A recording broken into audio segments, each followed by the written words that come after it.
Hey, what's going on YouTube? Alabama Reloader here. So, coming to you today, not with a reloading specific video, but something that I tried and it seemed to have had some good success in terms of accuracy. And this is for the Remington 770 that I have in 7 rim mag. I've shown that on a couple of videos so far. And the first shots I put through this rifle, it's new to me, but it's a used rifle. I don't know how many rounds were put through it, but when I got it, the first thing I noticed was how heavy the trigger pull was, and I think my lineman gauge, if I remember right, it was somewhere in the neighborhood of 5 pounds. It was north of 4.5. It was like 5 consistently on average. So you are able to adjust that trigger. I adjusted it down to where now it's pulling, I think, like 1.5 pounds, a little over 1.5 pounds on the trigger pull, which makes a massive difference shooting that rifle off the bench at the range. And then the first shots I put through it were with this stuff. Federal Power Shock 175 grain jacketed soft point, and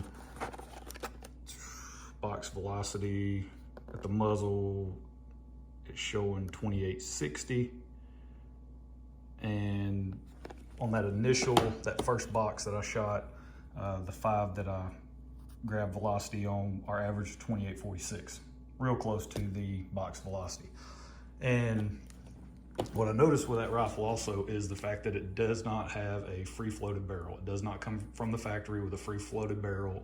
The barrel makes full contact with the stock, the full length of the barrel. So it's not like they wanted to free float it and just did a terrible job at it. It was not designed that way.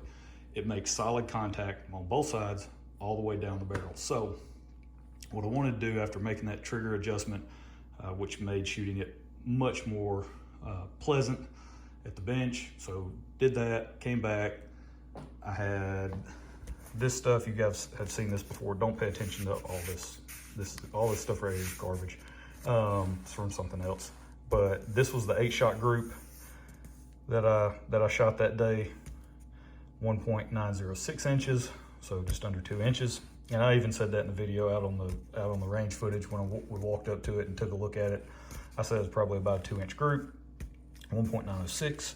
Then I came back, and I was shooting other stuff throughout that day, and so I waited a little bit, came back, and then shot a follow-up 5-shot group, and 1.923. Not too good. So, but pretty much what I expected with factory ammunition, and I think it's Remington's most budget, their most budget offering in terms of price point for a rifle. I believe it is the 770. The 783 is pretty cheap as well. So I can't remember which one is cheaper out of the two, but it's extremely budget oriented. And so I wasn't really too disappointed in this, because that's kind of what I was expecting, was about 2-inch group, somewhere in that range. And so came back, free floated the barrel. I was able to I picked this stuff up from Mr. Big Guns in Huntsville, and I went back because they had a bunch of this stuff sitting on the shelf, and went back and they had another box, same lot number, so exact same ammunition for all intents and purposes, right? As good as they can get it from the factory. Same lot number, so I picked up another box because what I did, after this performance, I really wanted to test and see if free floating the barrel would make a difference. And so came back, took everything apart, sanded the barrel channel, sanded it down on the stock to the point where it's completely free floated now, and there's no contact with the stock. Even when you set it on bags, the whole nine, it is completely free floated. And so same ammunition, right? And these were the 5-shot groups afterwards. So our biggest one, I shot 3 5-shots. So I did a little bit differently this time. I wanted to do multiple 5-shot groups. I wanted to do 3 5-shot groups and then another 5-shot velocity sample of the factory ammunition. So you can see massive difference.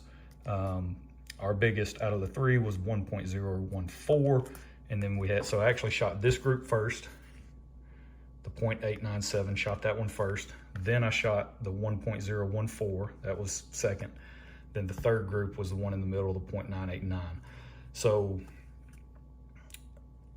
I'm just saying, we changed one thing, one variable changed, and these are the results. You guys read into it what you want, but I'm just letting you know, if you have one of these rifles, it might be worth your time to free float that barrel. Now, if you'll remember, I did a video with some 150 grain Nosler ballistic tip hand loads that I was testing out, and those actually shot pretty good. I was pleasantly surprised with how that rifle grouped, again, with the barrel not free floated. They shot very well, so I'm actually pretty excited. The only problem is I don't have any more of the powder that I tested in that 150 ballistic tip video. I don't have any more of, I think it's IMR 4831 maybe. Whatever powder it was, I don't have any more of that. I'm out. So I'll have to just go do some other tests. But after seeing these results with this factory ammo, I am super excited about that 770 project. I mean, it's got a budget scope. Got the scope for like 45 bucks.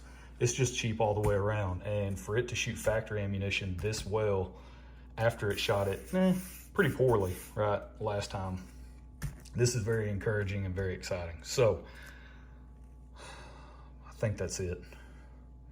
Yeah, where do we go from here? So I've got my Peterson brass in. That's what I used in that 150 grain ballistic tip video. I used Peterson brass. I'm waiting on my Lee full length resizing die. I just got that on order today. What else? This brass will not be going to waste. I've got 40 pieces of it now. My uncle actually hit me up. He has a Browning BAR Safari in 7 rim mag, and he's wanting to swap the scope out on it. And he was like, hey, while you're at it, do you think you could work up a load for me? And so I've got 40 pieces of this. This is what this will be going for. It'll be used in that project. So I'll be working up a load for him. Probably gonna hang around the 140 grain range, see if his rifle likes that, and then we'll go from there. So y'all stay tuned for that. That should be a fun project. But yeah, overall, I'm extremely happy. Oh, the velocity, we did drop 20 feet per second on our average. Again, this is only 5 shots, but that was back when I shot that one. It was back on the 25th of March. Now here we are, 10th of April. And again, same lot number of factory ammunition. We dropped 20 feet per second, just over the 5, right? I mean, if I were to chrono all 20, it'd probably come out in the wash, to be honest with you, or really, really close. So yeah, just really pumped about, don't worry about that. That's 7 Win short mag, but pretty excited. And two, if you'll notice, you know, all these groups, this is 1.5 inch diameter circle on this inner circle right here. So, I mean, they're just barely, if you stacked all 3 groups on top of each other, you know, it's not like there's anything weird going on with any of these. And it would, I think I actually measured all of this additional right outside the 1.5 inch diameter, and it's like 1.615. So, I mean, you take away 284 on the diameter of the bullet, I mean, you're talking like a 1.3 something inch group for 15 shots with factory ammunition. It's pretty good. And a rifle that back in the day cost like 225 bucks with a scope or whatever it was. So, all right, that's it. That's where I'm gonna leave it. You guys stay tuned for a lot more 7 rim mag stuff, because this is pretty exciting. Yeah, so we'll catch y'all next time. Y'all have a good one.